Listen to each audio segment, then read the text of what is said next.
ಶಾಲೆ ತೊರೆದ ಮಕ್ಕಳ ಭವಿಷ್ಯಕ್ಕೆ ಬೆಳಕಾಗಲು ಶಿವಮೊಗ್ಗ ಜಿಲ್ಲಾ ಪೊಲೀಸ್ ವರಿಷ್ಠಾಧಿಕಾರಿ ಬಿ ನಿಖಿಲ್, ಕ್ಷೇತ್ರ ಶಿಕ್ಷಣಾಧಿಕಾರಿ ರಮೇಶ್ ನಾಯ್ಕ ಮತ್ತು ತಾಲೂಕು ಪಂಚಾಯಿತಿ ಅಧಿಕಾರಿ ಪರಮೇಶ್ವರ್ ಸೇರಿದಂತೆ ವಿವಿಧ ಇಲಾಖೆಯ ಅಧಿಕಾರಿಗಳ ತಂಡವೇ ಫೀಲ್ಡ್ಗಿಳಿದಿತ್ತು.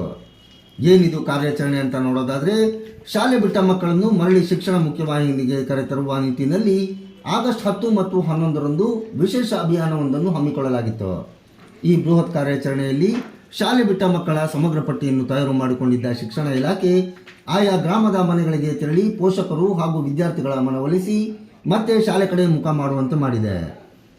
ಮಗುವೊಂದು ಕಲಿತರೆ ಶಾಲೆಯೊಂದು ತೆರೆದಂತೆ ಎಂಬ ಮಾತಿಗೆ ಇಂತಹ ಕಾರ್ಯಕ್ರಮಗಳಿಂದ ಸ್ಫೂರ್ತಿ ಮೂಡಲಿದೆ. ಸರ್ಕಾರಿ ಅಧಿಕಾರಿಗಳ ಈ ಕಾರ್ಯವು ಎಲ್ಲೆಡೆ ಸಾರ್ವಜನಿಕರ ಪ್ರಶಂಸೆಗೆ ಪಾತ್ರವಾಗಿದೆ.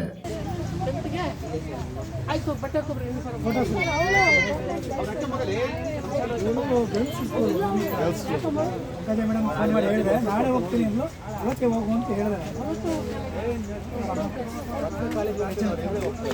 ಫೋನ್ ಮಾಡಿ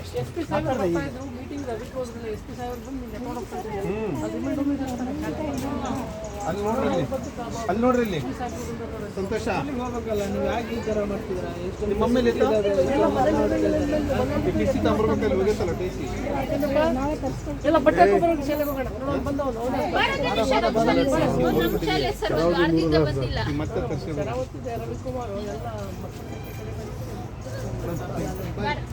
ಹೋಗಿ ಬಟ್ಟೆ ಹಾಕೋ ಬನ್ನಿ, ಹೋಗಿ ಬಟ್ಟೆ ಹಾಕೋ ಬನ್ನಿ, ಹೋಗಿ